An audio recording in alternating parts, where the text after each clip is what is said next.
Today is the 1st of February, and this is the third in a series of videos that I've been doing today. Hopefully you will actually enjoy all of them. The other two you'll probably see one in advance of this one, unless you are a channel member on the River 45 V6 and Seat Toledo membership tiers, because this is a very boring, very vague and probably not very interesting vlog.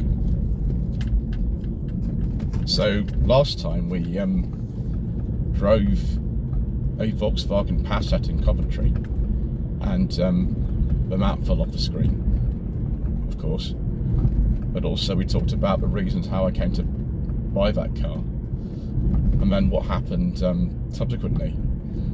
I wasn't able to give you all the information at the time about the film shoot, the day I took it down to have it featured in an advert, but I've spoken to the gentleman who actually arranged that for me, and he's basically said that I can now talk about it. It's not a problem. So I think that's what we'll do. We'll talk about it now. I've got about 5 or 6 minutes of footage from the day itself. That was actually filmed last month. Yes, we will have a look at that, but I need to give a little bit of context first. So, back in December, I was contacted by a gentleman by the name of Tobias, who runs a company called Cinimoto. Cine is in cinema. Who said that the Volvo 460 that I owned between April and September last year would be an ideal car to be featured in a production. I put it on the site maybe at some point last summer, and I had some very early photographs of it at that point. And he said, "Do you still have it?" I said, "No." And actually, the car then sold from the dealership where it was, Leaf Melisby Castle. I had it for a time, and so I didn't have it anymore. But in the interim, I'd sort of checked to see if it was still around. The production changed their mind, and they wanted something a bit newer, rather than the 1990s, from the 2000s. And I just happened to have the Passat by that stage, because I bought it in November. So I'm not driving it today because my friend Mark has it, and he's going to be driving that for the next few weeks as well. We will probably get that off him again to go and see Mr. Richardson from Furious Driving Channel, because he said he wants to film it for himself, which is fine. He has a long-standing agreement with me that if I ever get anything new in, that he gets to film it. So he will have a go in that at some point. But we sort of exchanged a few messages about it, and it became clear that actually the production wanted to see the car before it appeared in the advert. So I took it to a place in Surrey last month, and they had a look at it, and they said, "Yeah, that's fine." So the next week I took it down to the location in Shepherd's Bush where they were doing the filming, and we'll just cut to that now.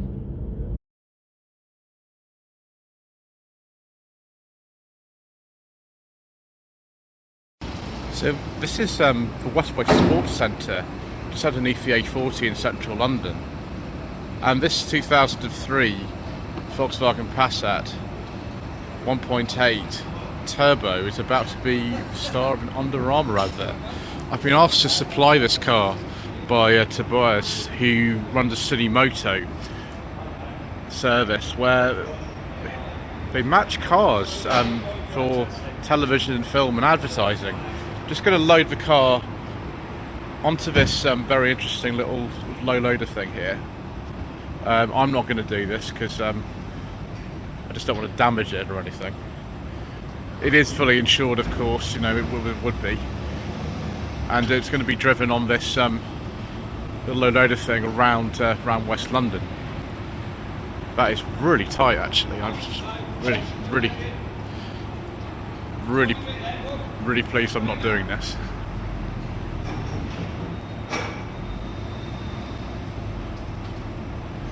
It is very cold today. It's sort of about -3.5 when I started off from the hotel at Hanger Lane later on today. So yes, there's going to be some gentlemen sitting in the back of this. I don't know if we'll have some publicity photographs of it. Most of the car won't actually be seen at the advert. I just really want the interior, and that's about it. Gosh, that's so tight.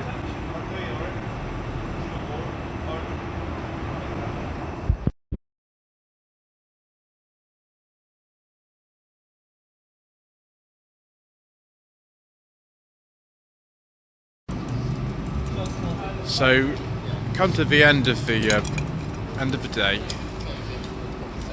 Last saw the car, it was about, I don't know, sort of 8:15. It's now about 4:30. Tobias is just reversing the car off. I mean, I could do it, I suppose, but he's the one who's insured to do it, so I'm going to leave him to it. Still got some bats. Still got some charging the battery. They've been in this car virtually the entire day on the low loader driving around West London. All sorts of things in and out of the car. He's just going to put the passenger seat back in because they loosened it in case they take it out, which they didn't. And yeah, I'm glad I'm not sort of doing this. That is really tight. So we're off the trailer now. See Bicker's action using films like Fast and Furious, and today 2003 Volkswagen Passat. I'm sure it's the most glamorous car that's ever been on their low loader. I had some difficulty for some reason putting the rear middle headrest in. Don't know why. I think I'm going to leave that because there's not anybody sitting there at the moment, so we'll just leave that. In the end, although they were going to remove this rear seat squab and we were going to take the front seat out entirely for the passenger, it didn't end up happening. So what Tobias is doing here, he's actually just putting the seat back in. The rear squab on a saloon B5 Passat apparently is almost impossible to actually remove. We'll also put the interior lights back on because we've been out of the car all day for about 7 hours, I think it was, something like that. We turned the interior lights off just so when it started the battery didn't go flat. But apart from that, they seem to be quite happy. Whoever's been sitting in the back has been quite comfortable. I think, having looked at the advert storyboards, that there is a 30-second version of this advert and there is a 60-second version of the advert. And from what I understand, it's just about sort of 10-15 seconds of car right at the beginning of the advert that's going to be happening. Yeah, it's not maybe that exciting, but yeah, this is a real film set, and I'm privileged to have actually been here. So there are two kind of issues with this Passat that unfortunately mean I don't think we're going to keep it particularly long. One of them is the fact that the airbag light was sort of intermittent before its recent MOT, and went through okay. Must have been on a good day, and now we'd have to sort of reset the entire car in terms of the battery, which we'd have to lose the code for the radio and all that sort of stuff. It's annoying that you can't just plug in like a normal scanner. In fact, I've got a little scanner that I got last year. Company sent it over to me, and we tried that, but you can't reset it because it's a Volkswagen. Don't know why. So yeah, you can do a battery reset on the car, but you lose a radio code, which is not great.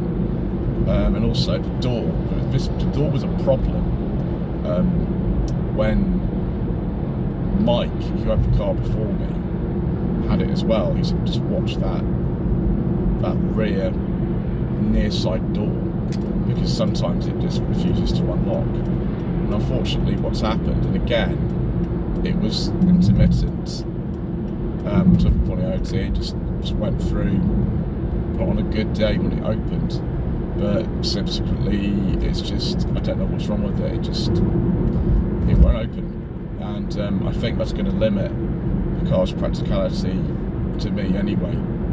So I think we are going to dispose of it